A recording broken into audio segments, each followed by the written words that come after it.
Bit of irony, a tourism minister from Greece was actually caught up in all of this, currently stuck in London, I think. Olga Kefalogianni, scheduled to fly to Athens earlier this afternoon. She is stuck in London. Today's chaos now might have an impact on the tourism industry in the short term, and experts say a closure like this has effects beyond airlines and travellers. But I just want to speak to you now, Minister. First of all, your story, presumably it was quite simple actually. You were told you couldn't fly. Well, first of all, thank you very much for having me on the show.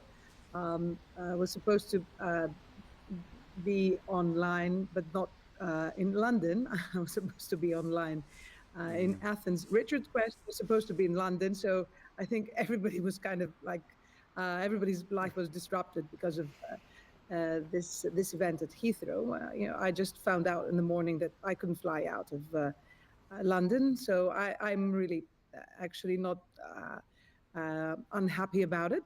It's just my twin toddlers that were waiting for mommy to come back.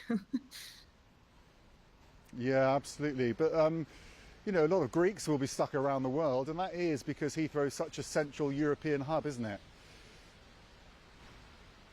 Yeah, and of course it is a Central European hub, and a lot of Greeks coming back and forth. And this was actually a long weekend for Greeks. So I assume that this has been an inconvenience for quite a lot of people. Obviously, airports in Greece as well. What do you think about, what struck you about how the airport was so affected by a relatively simple fault, actually, because fires do happen. They do take out substations occasionally, but the system here in the UK just couldn't handle it. Yeah, I can't really comment on what happened. As I have been following the news, nobody really knows exactly what has happened yet. So I could be the last person to be able to comment about it. That things do happen, so extraordinary events do happen. So I guess it's always important to be prepared to face such events. I'm speaking, let's say, from my own experience.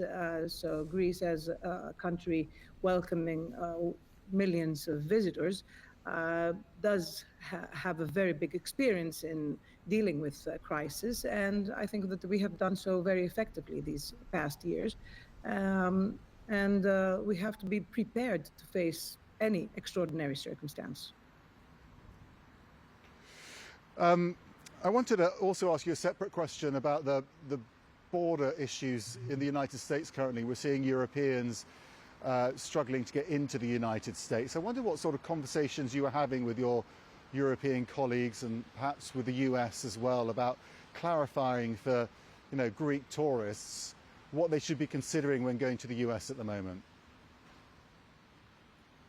Well, frankly speaking, this is not part of my portfolio, so I wouldn't like to comment on something which is not my responsibility. But of course, it's understandable that since Greeks and other Europeans are used to going to the US without having problems at the borders, this has been also right now a very big disruption on what they would have as a normal, let's say, circumstance. We've been talking about Greeks travelling abroad, but let's talk about the place where so many people from the rest of the world want to go to, Greece as well, Santorini. We had that awful situation where you had to evacuate everyone from the island, didn't you? What is the latest with that? Well, the most important message that I would like to convey today is that Santorini is open and operating completely as normal. Visitors should feel 100% confident about booking for the season. Of course, earlier this year with the seismic activity, we rightly prioritized safety. And right now we have been given the all clear by the scientists. So everybody is back on the island. And I was actually in Santorini earlier this week, and I can report that the island is as beautiful as ever. People in Santorini are getting on with preparing for the coming season, and we are open as normal. and waiting for the visitors to enjoy this beautiful island and all the beauties of Greece. It really is. It's a fantastic place, and I'm glad, there's been a recovery in process there. Thank you so much for joining us, Minister, today on the programme. I hope you get back as well to your beautiful country.